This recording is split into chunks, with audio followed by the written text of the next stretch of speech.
I'm going to do something I don't usually like to do, which is change gears, but just a little bit. I know we have this conversation to talk a little about the 2020 census. But honestly, I don't get that many questions in my office about the 2020 census, at least yet.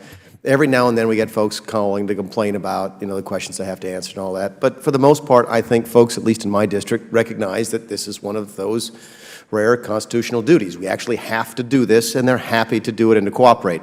I was happy to hear, by the way, that we will be reaching out to people beyond just the Internet, Mr. Thompson, because as I was discussing with Mr. Meadows, when you represent a relatively rural area, I don't know what the national percentage is of folks who don't have Internet access, or at least broadband access, but in my district, I guess it's above average. So I'm glad to see that as much as we are transitioning to the new technology, not forgetting the folks who may just either choose or not have the opportunity to do that. Not what I want to ask about. I want to talk real briefly about what they do call me about, which is the American Community Survey, because that they don't get. And I assume, Mr. Thompson, and I can ask you these questions about the survey a little bit.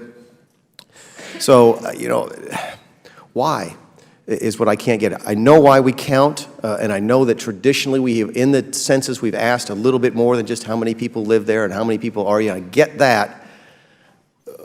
But I don't understand why we're asking about number of flush toilets and the interracial mix of people in the buildings, and I don't understand the fines.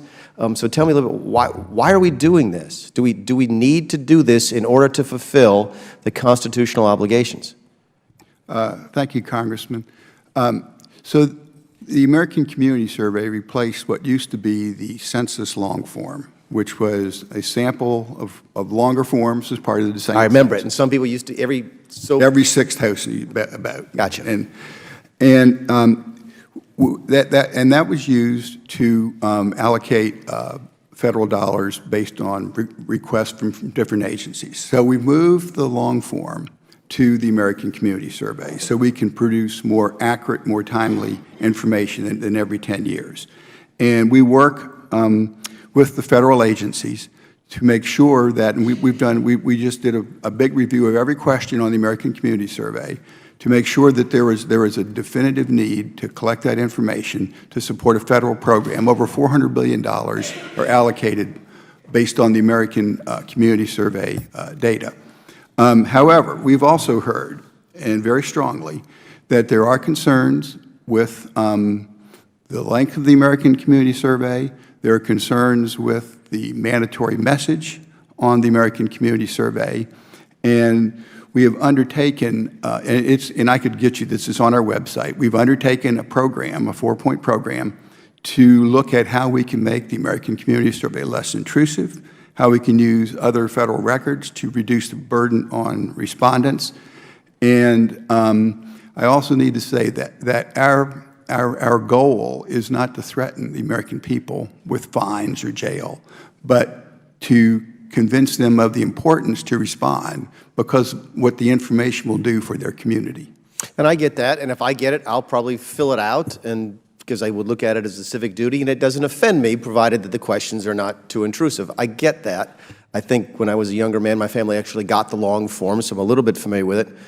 But if I'm a family who just doesn't want to do that, I want to meet my constitutional obligations, I want to fill out the new shorter form of the census, but I get the American Community Survey as well. Do you fine people for not turning this stuff in? No, Congressman. Have you ever put anybody in jail for not turning this stuff in? No, Congressman. All right, in that case, Mr. In fact, Congressman, I need to just say, the Census Bureau is not an enforcement agency. We're a statistical agency. We'd have to get the Department of Justice to do that, but we have never asked. And you're not aware of the Department of Justice fining anybody for this?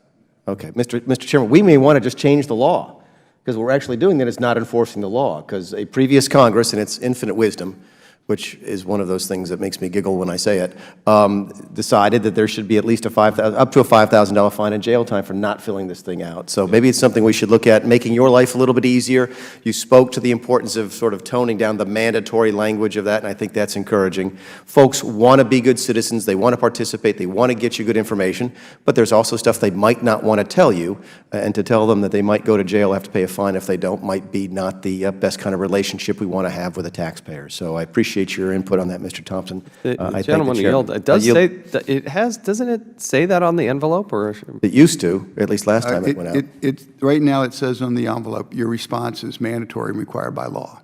We are looking at We're doing research. As we speak, we've done research on looking at changing that message because we've heard of the concerns that have been expressed. So we're actively researching that. Thank you, Mr. Chairman. Thank the gentleman.